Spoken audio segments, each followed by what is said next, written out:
what we practice, what we are stimulated and encouraged to develop is awareness.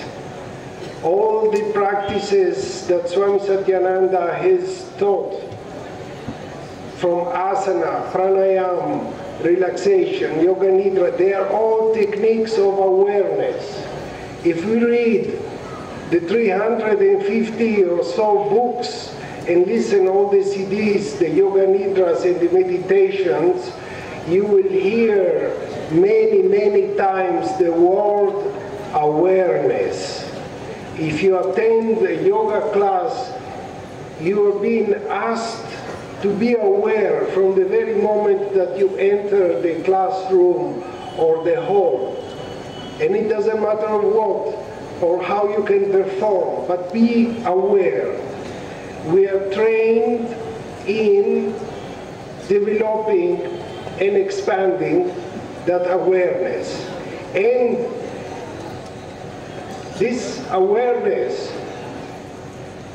we do not leave it in the classroom, or we do not leave it in our yoga mat after we have finished the practices, but we have it the whole time in the classroom through the means of asana, of breathing, pranayama, or the technique of yoga nidra or antarmon. We are stimulating the awareness, and then we move and continue in our daily life, and our awareness is with us. It is always there, and we should apply it. Awareness of breath we have heard in children education, in the classroom, with any kind of field of application of yoga. Awareness, what am I doing? That is awareness. What am I doing? And that can take place at any moment of our daily life. So I recognize that this is the greatest gift and component of the Satyananda Yoga tradition, the fact that there is the emphasis on awareness. And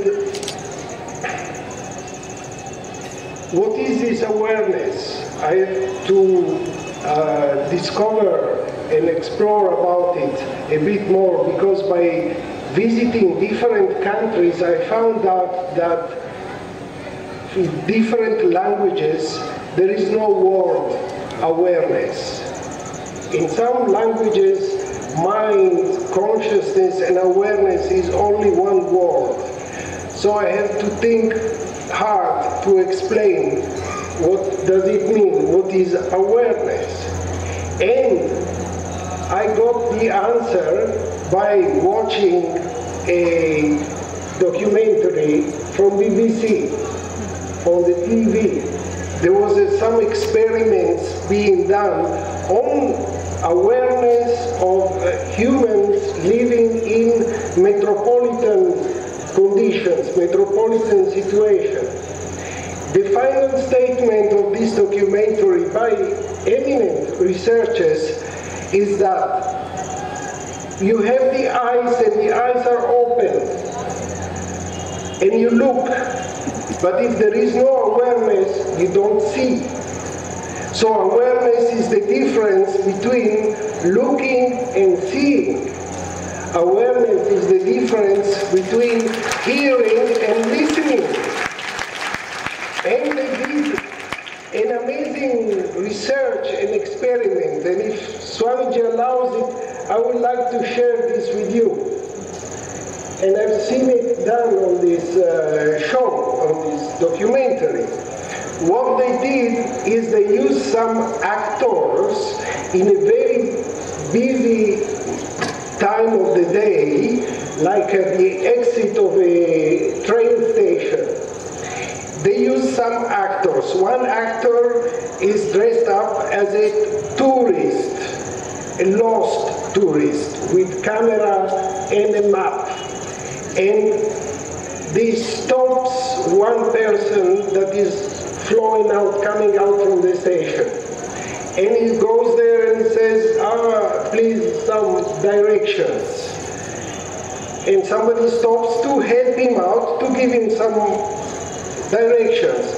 While they are talking, there are other two actors dressed as workers, laborers, carrying a big piece of plywood. And they walk between these two guys. And for 2 seconds, they are covered. They don't see each other anymore. And at that time, what they do is they change the tourist. They put another person. And you know, 99% of the time, those guys, they continue to give explanations as if nothing has happened. They do not know that first they are talking to some tall guy with glasses, dressed in blue jeans, and the next guy is a short, fat guy, no glasses. And they ask them, say, do you realize that you were speaking to 2 different people? They say, maybe, yes, something, you know. But they did not realize that they were talking to a different person. And they said, this is the condition, this is the state of awareness of people living in metropolitan conditions. And Swamiji, he has said something yesterday, I think yesterday or the day before yesterday. And there also I learned Latin from Swamiji, the word distraction, distantiam traere, to take away. Now, this distraction is not just one. In a metropolitan condition, in a metropolitan situation, the amount of distractions is enormous. Thousands of different kinds of distractions.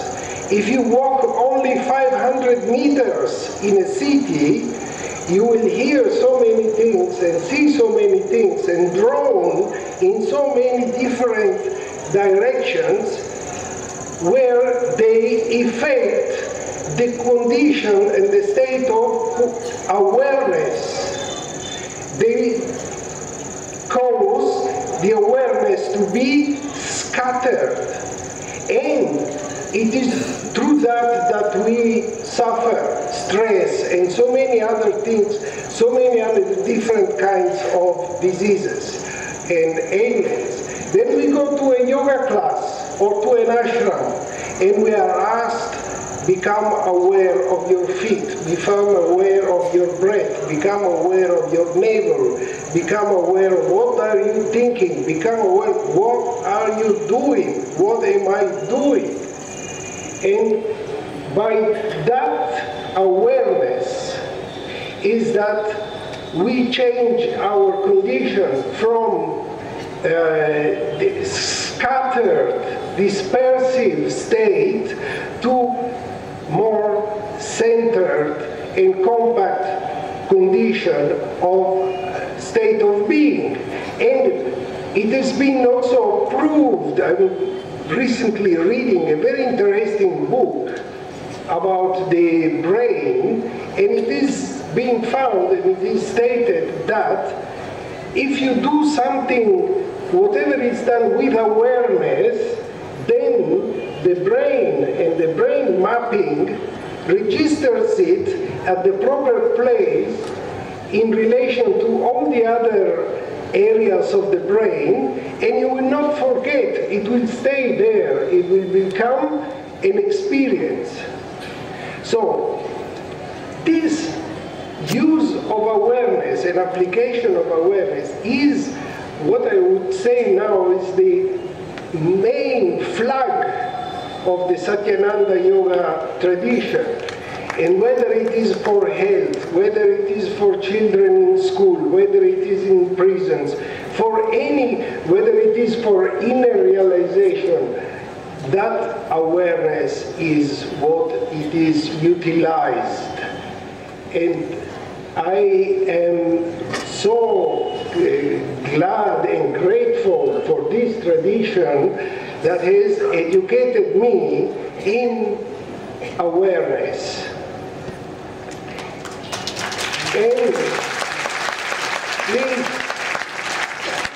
if you are practicing yoga, the Satyananda yoga, and especially if you are teaching yoga, the Satyananda yoga, put in the class, put in the practice, include the word awareness. Use the term awareness. Ask the students, the practitioners, to be aware.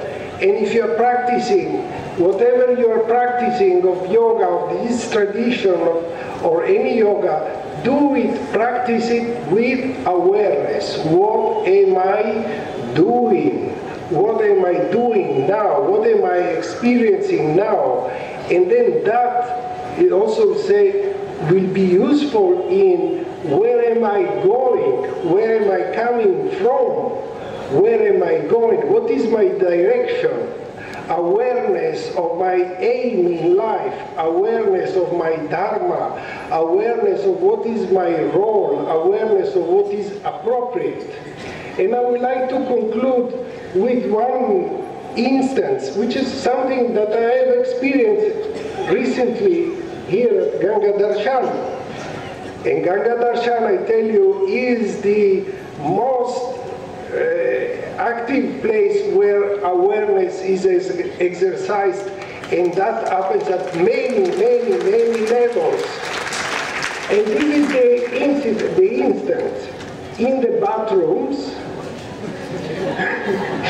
next to the mirror, there is a photo of Swami Shivananda, and underneath there is a statement saying, preserve water. Every drop of water is important. I read it, I said, very nice, but good. So I opened the tap, quickly I washed my hands or whatever I had to do, and I closed it. Don't waste water, water is precious. And then I left the bathroom.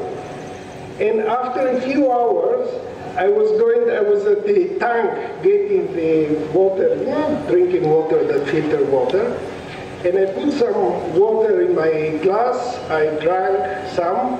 I felt a little bit more thirsty.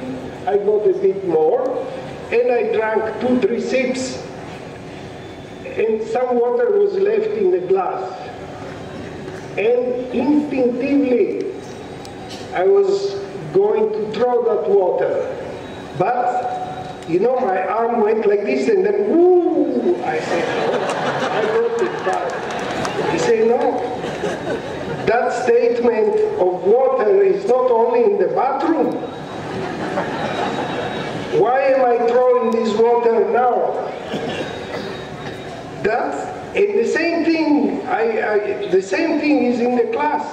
In the classroom, whatever you are asked to be aware, why you should be aware only there in the classroom, and then you go out and you're no more aware. That incident, whatever I just told you, for me, it has been further education in awareness. And I'm sure, and I'm positively sure that whoever is here now, for this time, for the convention and the Golden Jubilee, we are all being educated in every area, in every aspect. And not only we are being educated, but we are also all scientists. As they said before, we are the researcher at the laboratory, we have the students and the scientists. So, thank you very much. Thank you, Paramahansaji. Thank you for the Thank you for the